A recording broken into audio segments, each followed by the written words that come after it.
Pergunte ao doutor. Oferecimento: Hospital São José. Completo e inovador para acolher você. Unesc, a nossa universidade. Miocore Cardiologia. Seu coração é nossa prioridade. Gastromédica Instituto Castelã. A sua saúde na medida certa. Unicred, Unidos Somos Premium e Urque Diagnósticos, há mais de 30 anos crescendo com saúde.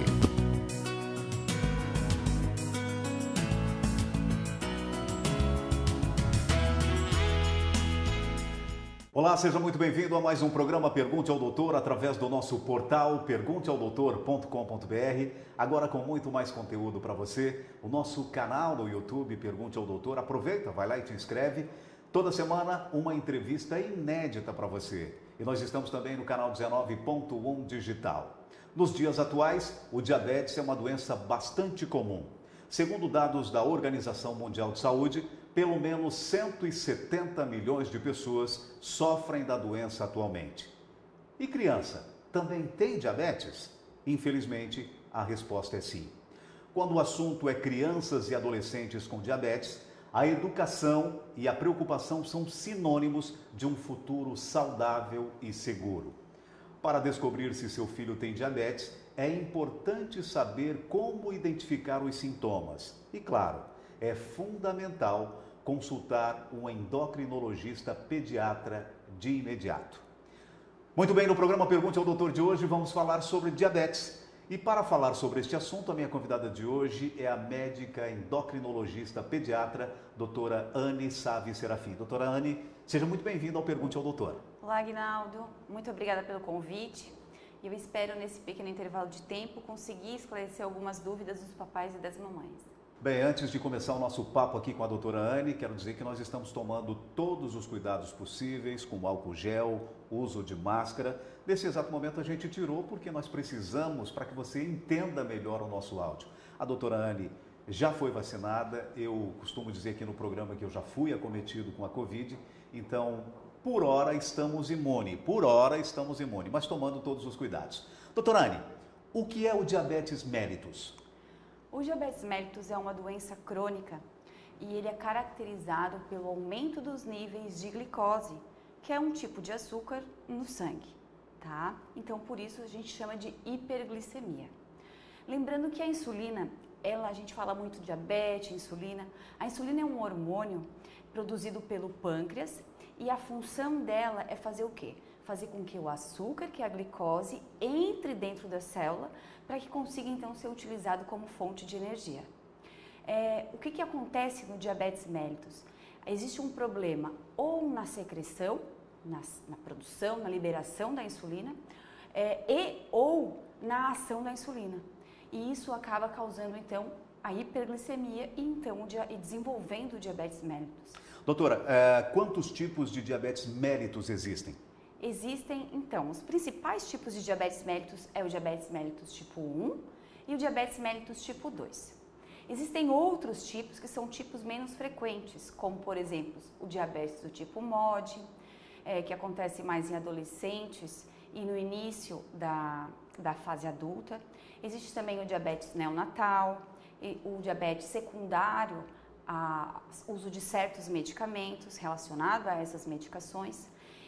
Existe também o diabetes secundário a doenças como a fibrose cística e, por fim, o diabetes gestacional. Bem, doutora, me diga uma coisa, há alguma diferença entre o diabetes mellitus nas crianças e adolescentes em relação a adultos e idosos? Existe sim. As crianças são acometidas principalmente pelo diabetes tipo 1, enquanto os adultos e idosos, principalmente pelo diabetes mellitus tipo 2. Nas crianças, o diabetes mellitus tipo 1, o que ele seria? Como é que é essa doença? Ela é uma doença autoimune, onde o corpo produz autoanticorpos que destroem as células beta pancreáticas, que são as que produzem a insulina, levando assim à doença. Já o diabetes mellitus tipo 2, que acomete principalmente adultos e idosos, é uma doença relacionada à obesidade. O que ocorre? A obesidade, ela gera uma resistência à ação da insulina. Tem insulina, mas ela não consegue exercer de forma ideal a sua atividade. E isso, então, vai levando ao diabetes tipo 2. Um fato muito interessante que a gente tem que ter bastante atenção é que com o aumento da obesidade infantil, a ocorrência de diabetes tipo 2, ela também vem aumentando nas crianças. Então, cada vez mais a gente vê adolescentes desenvolvendo diabetes tipo 2. E isso é algo muito preocupante. Bem, doutora, e qual a incidência e prevalência do diabetes tipo 1 e do diabetes mellitus tipo 2? O diabetes tipo 1 é uma das doenças crônicas mais frequentes na infância, tá? E representa de 5 a 10% de todos os casos de diabetes. Para a gente ter uma ideia, a taxa de incidência é cerca de 8 casos para cada 100 mil pessoas por ano. Já o diabetes tipo 2, na infância e nas crianças, principalmente adolescentes, um estudo que foi realizado recentemente verificou que dos adolescentes estudados, 8,4% eram obesos e destes 8,4%, 20%, além da obesidade, apresentavam aumento nos níveis de pressão arterial e também aumento dos níveis de colesterol e ou triglicerídeos. Doutora, existe alguma relação entre o diabetes mellitus com outras doenças autoimunes, por exemplo? Essa pergunta é muito interessante. Quando a gente fala em crianças, a gente se refere principalmente ao diabetes tipo 1, né? E por ser uma doença autoimune, essas crianças estão sim mais vulneráveis a sofrerem outros tipos de doenças autoimunes, principalmente o hipotireoidismo e a doença celíaca. Muito bem, a gente vai para um rápido intervalo comercial e já voltamos com o Pergunte ao Doutor. A minha convidada de hoje é a médica endocrinologista pediatra, doutora Anne Save Serafim. O assunto do programa de hoje é o diabetes. Perdeu parte dessa entrevista? Acesse o nosso portal pergunteaodoutor.com.br, agora com muito mais conteúdo para você. O nosso canal no YouTube, Pergunte ao Doutor. Aproveita, vai lá e te inscreve. Toda semana tem uma entrevista inédita para você. E nós estamos no canal 19.1 Digital. A gente já volta.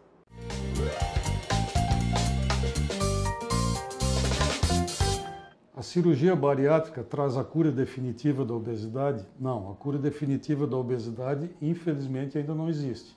Existe uma forma excelente de tratamento da obesidade grave e de suas comorbidades, melhorando as condições gerais de saúde do paciente e sua qualidade de vida através da cirurgia bariátrica. Daí a importância de o paciente seguir o tratamento e o acompanhamento com a equipe multidisciplinar. Essas atitudes permitirão a manutenção da perda de peso, diminuindo o risco de reganho de peso e de retorno das doenças que acompanhavam a obesidade. Esse esporte é fantástico para a saúde. O ciclismo melhora o fôlego, reduz colesterol, controla melhor diabetes e hipertensão, não causa impacto articular. Melhora o retorno venoso pelo trabalho das panturrilhas, funcionando como um coração auxiliar. É uma forma saudável para emagrecer. Que bom, né? E acima de tudo, proporciona um bem-estar incrível.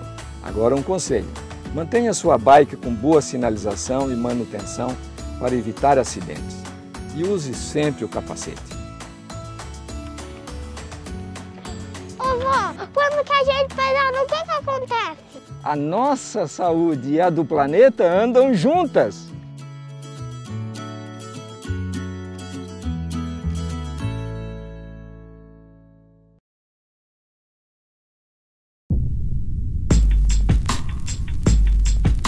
Escolha um novo jeito de cuidar do seu dinheiro. Escolha um cartão que é aceito no mundo inteiro. Escolha taxas mais justas de quem não vive às custas de ninguém para prosperar. Fure a bolha, você tem escolha. Escolha cooperar. Escolha investir. Escolha emprestar de verdade. Escolha o que fazer com o dinheiro que sobra na sua entidade. Escolha cooperar com a sua comunidade. Empatia faz a nossa identidade. Colha o fruto das suas escolhas. você tem escolha. Escolha cooperar. Olha, o futuro se desenhando. Já imaginou todo mundo cooperando? Escolha um futuro melhor para todos. Escolha cooperar. Escolha Unicred. Muito bem, já estamos de volta com o Pergunte ao Doutor e a minha convidada de hoje é a médica endocrinologista pediatra, doutora Anne Save Serafim. O assunto no programa de hoje é o diabetes. Bem, doutora, quais os fatores de risco para o diabetes? Em relação aos fatores de risco, em relação ao diabetes tipo 1, os principais fatores de risco são os fatores genéticos e os fatores ambientais, como, por exemplo, a infecção por alguns vírus, como o vírus da rubéola, o citomegalovírus. E em relação ao coronavírus, por ser uma doença relativamente nova, ainda faltam estudos na área. Já em relação ao diabetes tipo 2, invariavelmente a obesidade é um fator de risco bem importante, o fator é uma história familiar positiva e a presença de algumas doenças que conferem um aumento na resistência insulínica, como, por exemplo, nas meninas, a síndrome do ovário policístico. Doutor, uma outra questão, quais são os principais sintomas do diabetes na criança? Os pais devem estar atentos às quais manifestações?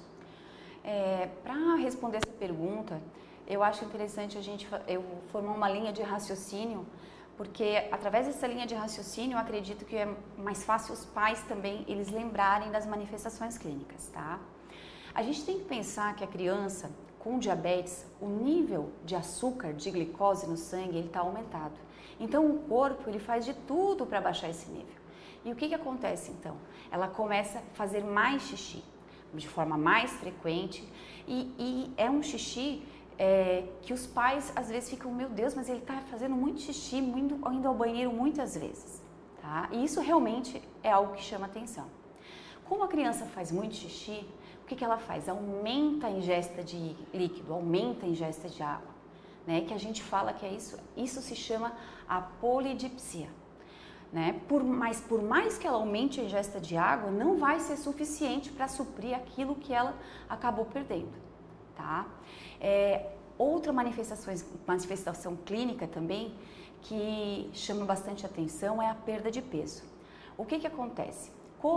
Apesar de ter glicose, a glicose não consegue ser utilizada para produzir energia, a energia passa a ser produzida a partir das outras fontes, como proteína do músculo, da gordura, e isso gera uma perda de peso. Além disso, outra manifestação clínica que a gente observa é que as crianças sentem muita fome, tá? Isso porque é como se o organismo ele interpretasse que não tem nutriente suficiente, porque o nutriente que é a glicose não consegue ser utilizado. Não o nutriente, na verdade, a fonte de energia, né? Então, as principais manifestações, poliúria, que é fazer mais xixi, tomar mais água, perda de peso, e polifagia, comer mais, tá? Existem outras manifestações que são bem frequentes também, que seria a dor abdominal, a desidratação. Muitas vezes, o que a gente tem que observar nas crianças? Crianças que estão com a boquinha mais seca, os olhos encovados, aquele aspecto da pele com aspecto tipo de mais seca, mais enrugada, né? Isso geralmente a gente observa nos casos mais graves. E crianças que vão parando de fazer xixi, ou seja, já eliminou tanto que está tão desidratada, e esse é um sinal muito preocupante. Em relação ao diabetes tipo 2, a maior parte das crianças são assintomáticas e algumas dessas acabam sendo oligossintomáticas, ou seja, apresentam poucas manifestações clínicas, como por exemplo, fazem mais xixi que o normal, tomam mais água que o habitual, né? E agora um sinal que a gente tem que ficar bem alerta é a presença da acantose nigricans, que são áreas de hiperpigmentação aveludada, que estão presentes principalmente na região cervical, que é na região do pescoço, na região axilar e na região da virilha. Que essa acantose, essas áreas hiperpigmentadas estão presentes em 90% dos casos das crianças com diabetes tipo 2. Bem, doutor, então é sempre muito importante, né, para os pais que nos assistem a ficar atentos, né, a esses sintomas, né? Sim, com certeza. Na presença de qualquer uma dessas manifestações clínicas, sabe que pai e mãe, eles sempre estão atentos a tudo, né? Então, na presença de alguma manifestação, devem logo procurar o endocrinologista pediatra. Doutor, então, para fechar esse bloco, como são os tratamentos para o diabetes mellitus tipo 1 e tipo 2? Em relação ao diabetes mellitus tipo 1, o tratamento ele é baseado em 4 pilares. Primeiro seria o controle da glicemia e a aplicação das insulinas. Segundo, adequar a dieta ao diabetes, né? Que seria uma dieta com restrição de açúcares, de carboidratos, tudo balanceado. E o ideal é que seja também feito um acompanhamento com a nutricionista. O terceiro seria a prática de atividade física. E o último, não menos importante, é o apoio da família, que tudo agora precisa ser pesado, porque a criança vai ver os pais comendo, ela também vai querer e ela não vai entender. Então isso acaba sendo um grande desafio, principalmente logo depois que realizado o diagnóstico. Agora, em relação ao diabetes tipo 2, a gente sabe que controle da obesidade, ou seja, perder peso, mudanças de estilo de vida, como combate ao sedentarismo, estimular a prática de atividade física, né? Tudo isso faz parte do tratamento do diabetes tipo 2 e a gente inicia com medicação via oral. A insulina é reservada para alguns casos. Muito bem, a gente vai para um rápido intervalo comercial e já voltamos com o Pergunte ao Doutor. A minha convidada de hoje é a médica endocrinologista pediatra, doutora Anne Save Serafim. O assunto no programa de hoje é o diabetes. Perdeu parte dessa entrevista? Acesse o nosso portal pergunteaodoutor.com.br, agora com muito mais conteúdo para você. O nosso canal no YouTube, Pergunte ao Doutor, e nós estamos no canal 19.1 Digital. Rápido intervalo comercial e a gente já volta. Olá, estamos mais uma vez com o informativo do Hospital São José. Hoje nós vamos conversar sobre um assunto muito bacana, muito interessante, que talvez muitas pessoas nem saibam que existe em uma instituição hospitalar, a fonoaudiologia. Este serviço é muito importante para a recuperação de pacientes, seja pacientes com problemas neurológicos, oncológicos. Então, eu vou conversar com a especialista no assunto, Suelen, fonoaudióloga do Hospital São José, que vai nos explicar sobre a importância de atuação da fonoaudiologia em uma unidade hospitalar. Suelen, obrigada por ter aceito o convite. Conta um pouco para as pessoas sobre como é o trabalho, como é que funciona o atendimento em fonoaudiologia dentro de uma entidade hospitalar. Eu que agradeço pelo convite, Kátia. Para mim é uma honra poder falar da minha profissão dentro do ambiente hospitalar. Bom, o fonoaudiólogo no âmbito hospitalar, ele vai atuar na alta e na média complexidade. Ele integra a equipe multidisciplinar, tá? Ele vai avaliar e vai reabilitar as alterações de fala e as alterações de disfagia. O que é a disfagia? A disfagia é a alteração da alimentação, no transporte alimentar do bolo alimentar, da boca até o estômago. Então, qualquer alteração do alimento, de líquido, de medicamento, seja ele qual for, é a fonoaudiologia que vai chegar, vai avaliar e vai determinar qual é o melhor alimento, qual é a melhor consistência, o manejo, o utensílio ou ainda a via de alimentação para esse paciente. Sim. O início da avaliação pode começar lá com o paciente no pronto-socorro, lá na unidade de AVC, porque o nosso campo de atuação é muito vasto, Sim. né? Porque a disfagia ela é um sintoma, então o nosso campo de atuação ele vai ser para todos os pacientes que apresentarem. Então, paciente neurológico, paciente com câncer de cabeça e pescoço, paciente tracostomizado, paciente que foi entubado. Então, nós vamos atuar lá dentro da UTI. Hoje, durante a pandemia, nós temos um aumento grande de demanda por conta dessa internação prolongada desses pacientes, né, de Covid. Então, nós temos trabalhado bastante aí nessa parte da avaliação e da reabilitação. Suelen, rapidamente, conta um pouco para as pessoas, assim, que tipo de atividade, como é que né, propriamente a atividade que vocês desenvolvem? A gente ensina a pessoa a falar novamente, como é que é isso, esse processo? Depende de qual é o diagnóstico desse paciente. Se for um diagnóstico mecânico, como um câncer de cabeça e pescoço, então a gente não tem uma lesão neurológica, o paciente sabe fazer tudo, a gente tem uma lesão estrutural. Então a gente vai lidar com a reabilitação da estrutura. Está faltando uma língua, a gente vai adaptar a alimentação e a fala para a falta daquela língua. A gente está faltando um lábio, está faltando um palato mole, lá o finalzinho do céu da boca. Então a gente vai adaptar as funções para aquela estrutura. Quando a gente fala de uma lesão neurológica, seja ela um AVC, seja ela um trauma crânioencefálico, ou as lesões neurológicas provenientes da sedação prolongada, aí a gente vai ensinar o paciente, né, a gente vai reensiná-lo a aprender as funções dadas por conta daquela lesão neurológica. Então, depende de cada paciente. É feito um primeiro contato, a gente avalia e determina qual é o diagnóstico, qual é o tipo da disfagia, qual é o tipo da alteração de fala. E aí determina um plano terapêutico para reabilitação. Tá certo, muito obrigada pelos esclarecimentos, né? A gente viu então aí a fonoaudiologia com um papel fundamental e muito importante também para a recuperação dos pacientes. Obrigada. Muito obrigada. O informativo do Hospital São José de hoje fica por aqui, mas eu te encontro no próximo quadro do Pergunte ao Doutor. Até lá! A vida profissional nos traz novos desafios a cada dia. Avance na sua carreira com a pós da Unesc. Mais de 50 opções de cursos com conceito máximo no MEC. Desenvolva suas habilidades, aumente seu network, participe de aulas dinâmicas com professores de alto nível e potencialize sua atuação profissional. Faça a pós-graduação Unesc, onde o futuro profissional é feito de propósito. Chama no WhatsApp 99915-0433. Muito bem, já estamos de volta com o Pergunte ao Doutor e a minha convidada de hoje é a médica endocrinologista pediatra, doutora Anne Save Serafim. Como você está vendo aí, nós estamos tomando todos os cuidados possíveis, com álcool gel, uso de máscara. A gente só tirou a máscara mesmo para que a gente consiga fazer com que você que nos assiste consiga nos ouvir melhor.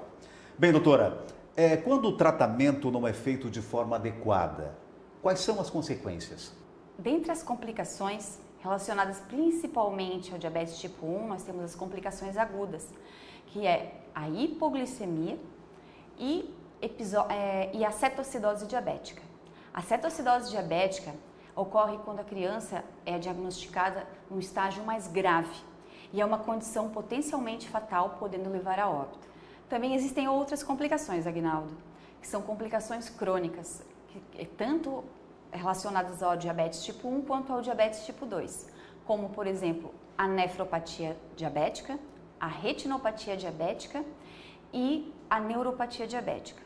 E algo muito interessante de se comentar é que o mau controle glicêmico, ele acaba sim prejudicando o crescimento das crianças. Então, aquelas crianças que não têm o controle adequado da glicemia, principalmente as crianças com diabetes tipo 1, essas podem acabar tendo comprometimento da altura final.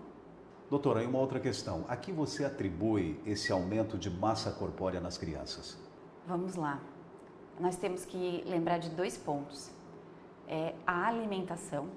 A alimentação, hoje em dia, é muito fácil o acesso a alimentos que eu chamo para os meus pacientes, eu sempre me refiro às besteiras, como, por exemplo, chocolate, pizza, hambúrguer, enlatados, embutidos, biscoitos, refrigerantes.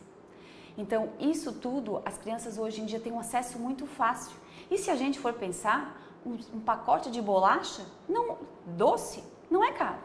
As crianças hoje em dia, elas conseguem, principalmente as crianças maiores que vão ao mercado, os adolescentes, vão com R$10, saem com um pacote de besteira. Então, isso é algo que precisa, apesar de a gente sabe que para os pais é muito difícil isso, porque os pais estão trabalhando fora e eles precisam e nem devem se sentir culpados por isso. Mas é importante conversar com as crianças, tentar conscientizar e para os pais, principalmente, dê a orientação para que amanhã vocês estejam com a consciência tranquila de que fizeram tudo certo. Então, deem um exemplo. Quem coloca a comida dentro de casa, para fazer o café da manhã, o almoço, são os pais que compram, que vão ao mercado, principalmente quando as crianças já começam desde cedo, lá na introdução alimentar, né? Então, tenham esse cuidado, deem um exemplo, tenham uma alimentação saudável, porque a alimentação e a falta de atividade física, principalmente crianças que ficam o dia inteiro na frente do computador ou do celular, o tempo de tela muito grande, né, que a gente fala, e a falta de atividade física, as crianças não têm mais o hábito de jogar futebol. Eu sei que agora em época de pandemia, as atividades físicas coletivas, elas estão suspensas, né? Mas brincar de pular corda, isso ainda e continua e deve ser feito. São hábitos saudáveis e que devem ser incentivados pelos pais. Agora, doutora, me diga uma coisa, esse cuidado também deve se ter na escola? Sim, a gente tem que ter cuidado na escola, assim, principalmente em relação ao diabetes tipo 1, tá? As crianças com diabetes tipo 1 podem sim fazer atividade física, tá? Devem se movimentar.